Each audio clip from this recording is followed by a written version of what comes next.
Makers, artists, small business owners, and freelancers, you'll want to pick up a copy of Taxes for Humans, the new book from Asheville artist and tax pro Hannah Cole. Hannah wrote her book to make you feel seen and your taxes doable. You're invited to Hannah's launch party for the book, starting at 6 p.m. Wednesday, December 3rd at Tracy Morgan Gallery. If you're in Asheville, come on by. There will be a live podcast recording, and Hannah will sign your copy of the book. All the details are at sunlighttax.com/party.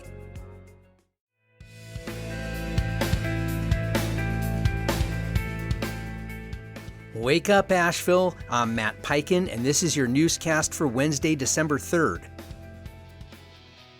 Asheville is launching 2 major recovery projects to restore parks and greenways devastated by Helene, which submerged more than 200 acres along the French Broad and Swannanoa rivers. Damaged areas include the French Broad River, Azalea, and recreation parks, many of which remain closed. Residents are invited to weigh in at a public open house from 6 to 8 p.m. December 10th at Asheville Middle School. The city has approved $8.8 million in design contracts and aims to enhance resilience with long-term input.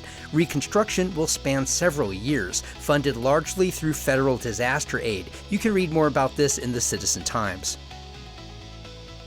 State Representative Lindsey Prather has filed for re-election for North Carolina's House District 115, which includes parts of Buncombe County such as Lester, Swannanoa, Weaverville, and Candler. A former educator and UNC Asheville admissions advisor, Prather highlighted her continued focus on public education, healthcare access, and environmental protections. She also cited ongoing recovery efforts from Helene and rising costs as priorities. In 2024, Prather was one of only 3 Democrats to win in a Trump-carried district. She aims to remain, quote, a strong, proud voice for the mountains. More on this in the Mountain Express. If you live or own a business in Hendersonville, city officials want to hear from you. The city is accepting applications for its new participatory budget program called Build Hendersonville.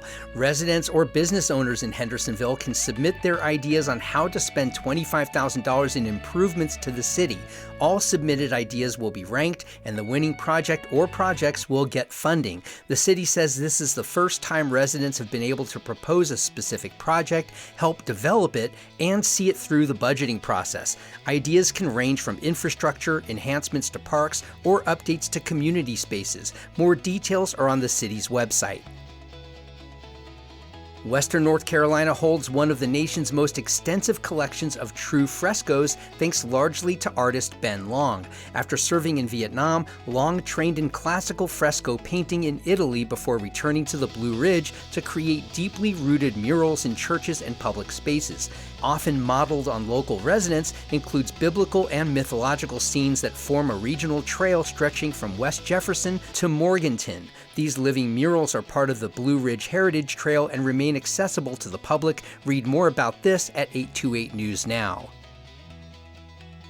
And the Asheville Museum of History has named 5 finalists for the 2025 Thomas Wolfe Memorial Literary Award, which honors works that spotlight Western North Carolina.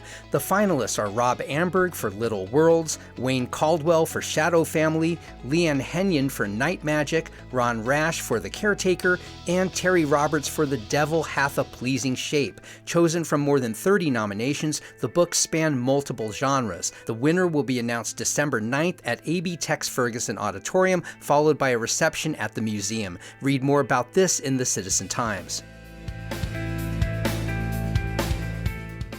Our daily newscast can also arrive in your email every weekday morning. Sign up for our newsletter at wakeupavl.transistor.fm. You can also find us on Facebook or Instagram at wakeupavl. I'm Matt Peiken. Thanks for waking up every weekday morning to Wake Up Asheville.